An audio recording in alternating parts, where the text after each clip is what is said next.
ওটা দিয়ে চাটনি বানাবো, খুব সাদাসিধে করে চাটনি বানাবো।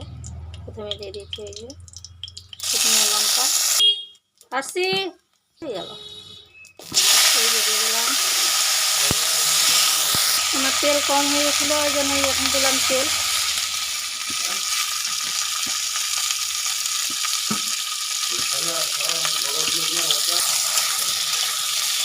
লবণ হলুদ দিয়ে এখন দেবো লবণ আর হলুদ।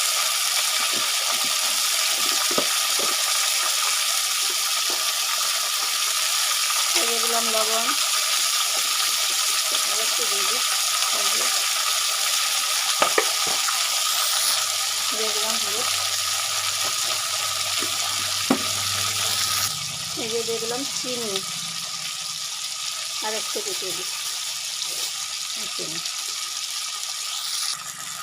একটু দিয়ে দিলাম পানি।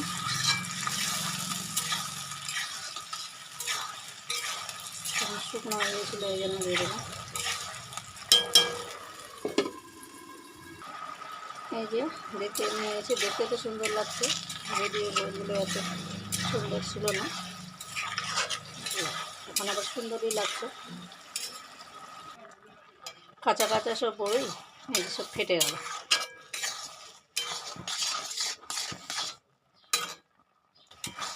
এই যে কাঁচাটাই হয়ে গেল, আচার বলতে চাটনি।